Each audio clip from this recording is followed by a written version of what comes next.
Yo, welcome back into the arcade, guys, and today I've got the second episode of the Evolution of Gran Turismo Courses series. This episode is going to be all about the high speed ring. As always, let me know in the comments which courses you would like to see coming up, and don't forget to like, comment, subscribe, guys. Thanks very much.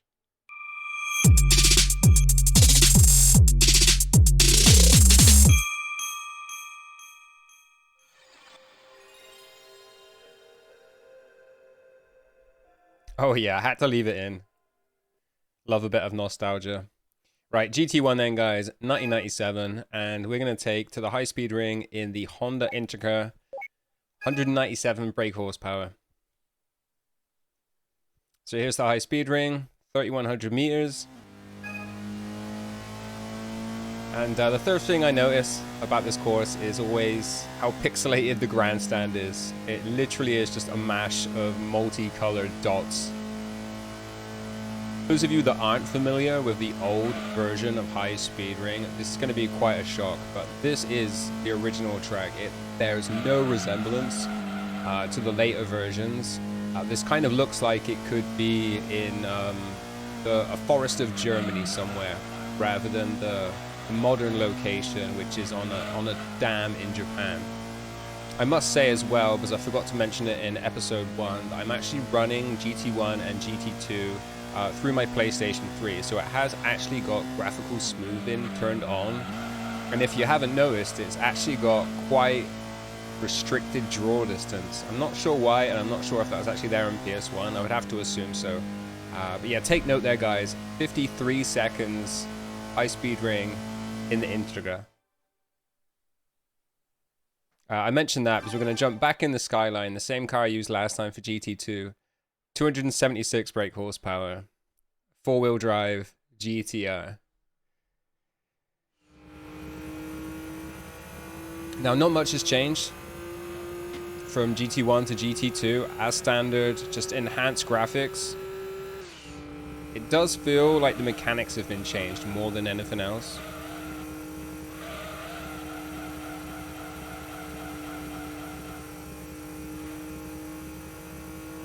In GT1, the time trial, the mode I'm actually using, it's fixed to 2 laps, and the first lap is a standing start. That's why you always see me on lap 2.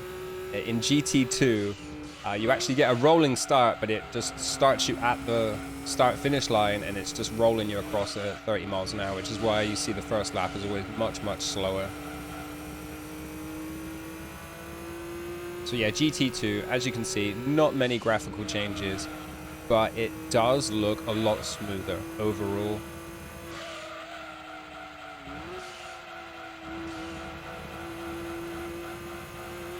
And you can actually get in the pit lane on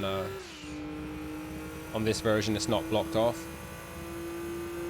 And there you go, a 1:05 lap.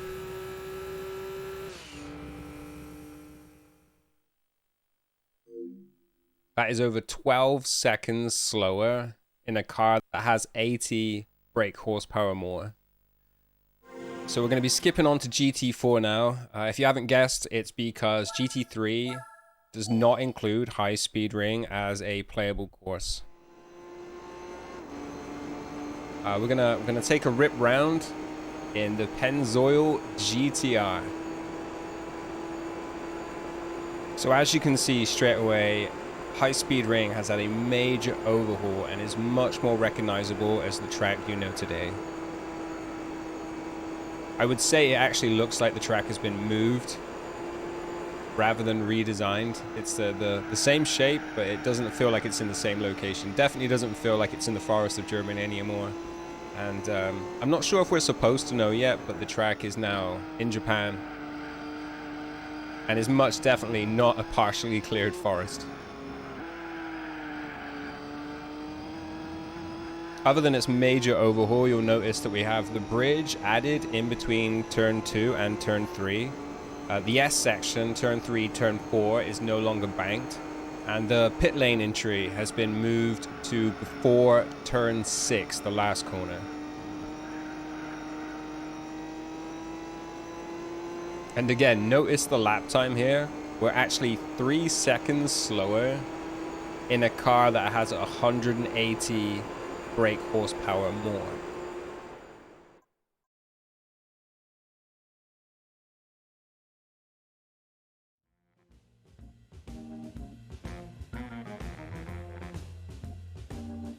So GT5, here we go, and we're going to use the Opel Calibra touring car for this one. It's the Vauxhall Calibra if you're from the United Kingdom. And behold the power of the PlayStation 3. So the grandstand actually looks like it has people in it now, rather than just a mishmash of colors or shadows.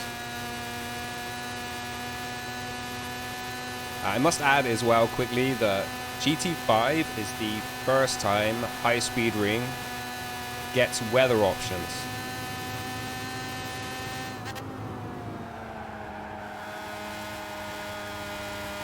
This is the first version that really gives you the vastness of the dam as the racetrack loops around it.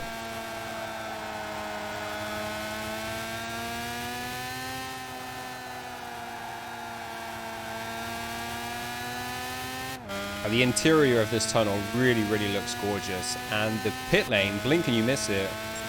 There it is, halfway through turn 5. Be very fortunate not to get a pit lane penalty on GT7 if the pit lane was still there.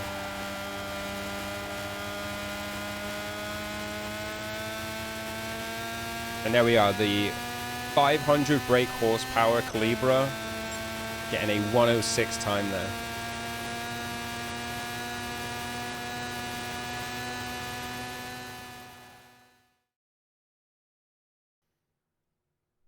So moving on to GT6 then, and we have the BMW M3 GT.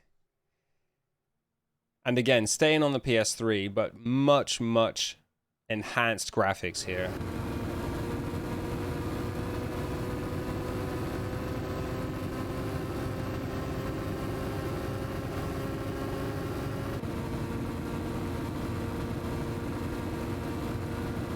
I really like the lighting changes that have been added.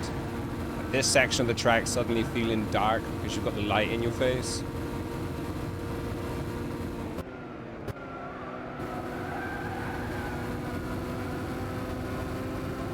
The water just feels a little bit more realistic on the dam.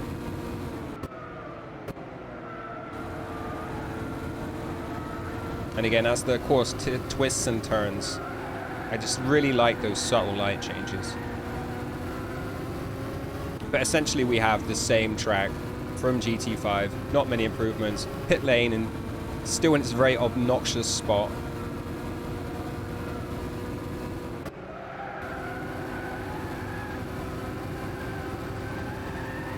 But soon to be changed in GT7.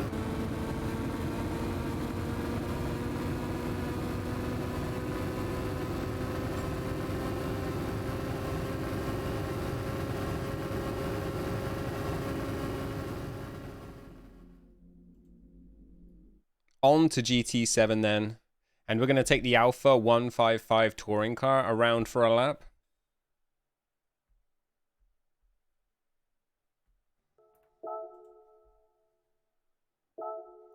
The first thing I always notice with GT7 is how empty the grandstands are. Very few people. They all have individual animations. If you actually slow down and watch them, they're all doing their own thing. So the track has seen quite a bit of redesigning from its previous iterations on PlayStation 3. Turn 2 has seen quite a bit of change. The second and third straights are actually longer, and turn 2 itself is a lot sharper. It's actually a corner very notorious for wall riding, so I actually like the change here. The bridge and the lake looking as gorgeous as ever here, even though it seems to have lost some detail around the edges. Turns 3 and 4, still the same S's that we remember. The interior of the tunnel has seen a little bit of a redesign. It looks great. It looks really great. And most notably, the pit entrance has now been moved. The pit entrance is now on the start-finish straight, rather than in the middle of turn 5, which would have meant that the pit lane actually started in the tunnel, which is barely visible. And there we are, one of the slowest laps of the day in the Alpha 155. Still a bit disappointing. That is the evolution of the high-speed ring in the Gran Turismo series. If you haven't already done so, guys, please, please, please like, comment, subscribe, do all those nice things. And hopefully I'll see you again for episode 3. Peace.